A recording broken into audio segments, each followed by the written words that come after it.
इधर काम कर कर कर हमारा पैर बड़ा हो जाता है, मोटा हो जाता है। मोटा हो के हम मर जावे ना तो जलता नहीं है, लकड़ी डाल के जलाते हैं, और नहीं जले तो खड्डा करके नमक डाल के डाट देते हैं।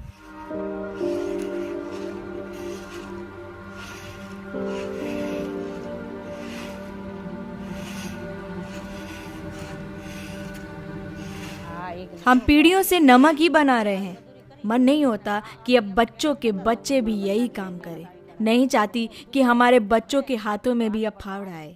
तो हाथ में कोदारी पावड़ो ना आवे।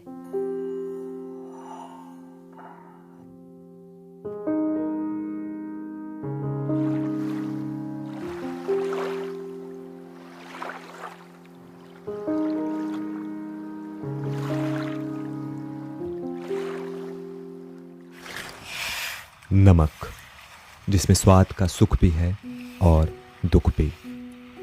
सुख आपने जिया होगा, मगर दुख, ये दुख जिनको नसीब है वो हैं गुजरात के 50,000 से ज़्यादा नमक बनाने वाले मजदूर यानी अगरिया।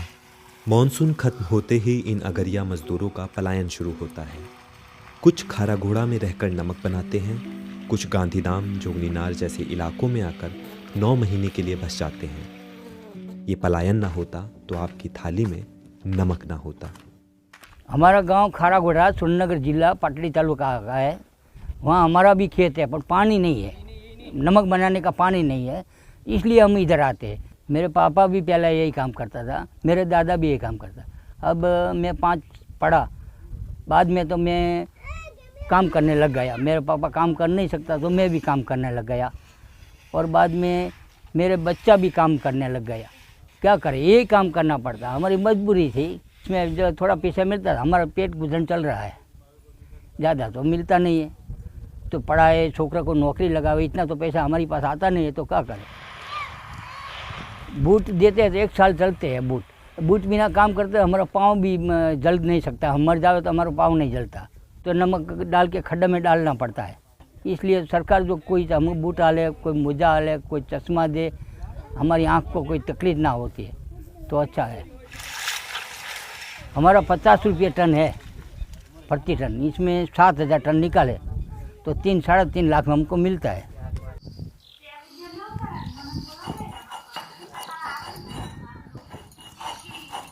गर्म लगता है उनाले में, और ठंडा लगता है, और नमक चुभता रहता है। माहवारी आती होगी, जब महीना आता होगा, उन दिनों में भी दिक्कतें कुछ अलग सी होती हैं। जा पाती हैं नमक में कि नहीं जा पाती हैं? जाते हैं ना, दिक्कत होती है, पर क्या करें, मजबूरी है, करना पड़ेगा ना। इसलिए तो काम तो करना पड़ता है बच्चे के लिए, इसलिए क्या करें, काम नहीं करेंगे तो खाएंगे क्या। जब बुखार आता है तो ऐसा लगता है काम करने नहीं जाएंगे। बुखार आए क्या ना आए, गोली खा के चले जाते हैं काम पे, काम कर लेते हैं। पैरों में सूजन आती है, आँख में जलन होती है।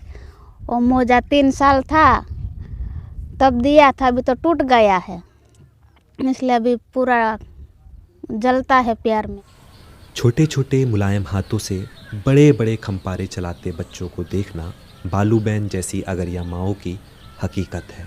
नमक का काम तो देखो हम भी कर रहे हैं, वो भी कर रहे हैं। अभी तो बच्चे लोग को तो थोड़ा बहुत सिखाएंगे तो उसको ही काम आएगा, इसलिए करवाना पड़ता है। अगरिया बच्चों की पढ़ाई चलती रहे, ये बुनियादी बात भी नमक के खेतों में सपना लगती है। यहाँ बच्चों का लगातार पढ़ना तो ज़रूरी है, मगर नमक बनाना मजबूरी है। इस मजबूरी से एक कमरे के स्कूल में रोज़ मानन भाई जैसे टीचर जूझते हैं। कोई भी लड़के ड्रॉप आउट हो जाते हैं, बाद में उसको जो वाली है, पेरेंट्स जो ऐसे बोलते हैं कि अभी बच्चे थोड़ा बड़ा हो गया है, तो उसको हम हमारे जो अगरी विस्तार में अगर में उसको जोड़ देते हैं। तो हम उसको बोलते हैं कि भाई अभी बच्चे छोटे हैं। पेरेंट्स को ऐसे समझाते हैं हम कि भाई बच्चे को थोड़ा आगे पढ़ाओ। जो छोटे बच्चे होते हैं, जो उसमें जो पानी है ना, पानी में डिगली वाला पानी होता है, उसमें जो हाथ डालते हैं, वो खफारा डालते हैं, तो उसमें क्या है, उसकी जो कणी आती है ना, वो भी पैर में चुभक जाती है। अभी वो कल नहीं परसों आया था एक लड़का, तो उसका जो पैर में है ना, पैर में ऐसे टूट जाते हैं। इसलिए उसको वाली या वो तो पेरेंट्स उसको ऐसे समझाते हैं कि भाई अभी 18 साल से पहले बच्चे को मत छोड़ना। बच्चे, बूढ़े या जवान, नमक जख्म देते वक्त उम्र नहीं देखता। यहाँ है सुनबारी पे, कल वांडिया होंगे। तो फिर नमक बनाने के क्या खतरे हैं और क्या है समाधान? जो अगरियाज है वो कंटिन्यूस एक जगह एक स्टेशन पे या एक लोकेशन पर नहीं रहते हैं, सीजन वाइज वो चेंज होते रहते हैं, इसलिए बच्चे को भी उनके साथ में रहना पड़ता है। तो उनका वैक्सीनेशन है, स्कूलिंग है, न्यूट्रिशन है, हमेशा उससे वंचित रहते हैं। उनके जो उनकी त्वचा है उसमें ये सोल्ट कंटिन्यूस लगने से डर्मेटाइटिस होती है, कॉन्टैक्ट डर्मेटाइटिस होता है, अल्सर पड़ जाते हैं पाँव में, और बहुत लंबे समय तक अगर सनलाइट में एक्सपोजर होते हैं वो तो बेजल सेल कार्सिनोमा जो स्किन का अपन कैंसर बोलते हैं, उनकी जो आंखों में ग्लेयर एक आती है समुद्र के पानी की, तो उनको कैटरेक्ट की संभावना रहती है।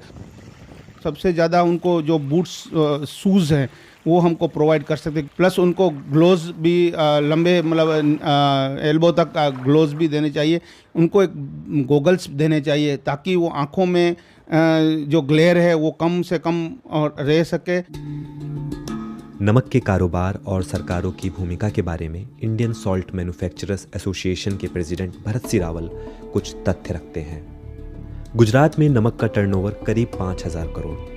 बुनियादी ज़रूरतें पूरी करना सरकार की जिम्मेदारी।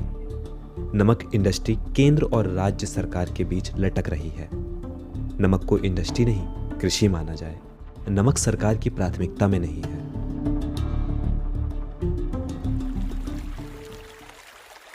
सारा प्रताप काम खारा को डाना, सारा प्रताप काम नमक मजदूरों की ये पहली कहानी नहीं है और ना ही अंतिम।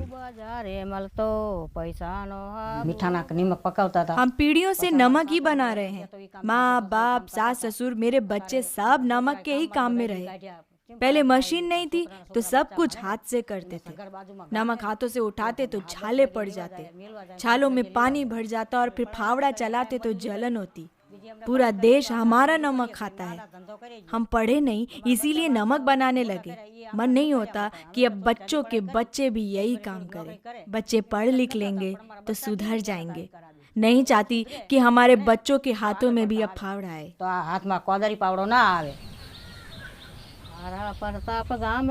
हजारों अगरिया लोगों की जिंदगी पास से देखें तो महसूस होता है कि देश ने जिसका नमक खाया उसने आखिर क्या पाया। दिवलिन रॉय के साथ विकास त्रिवेदी, BBC, कच्छ, गुजरात। पैसा नी बांगड़ी बाजारे मलती।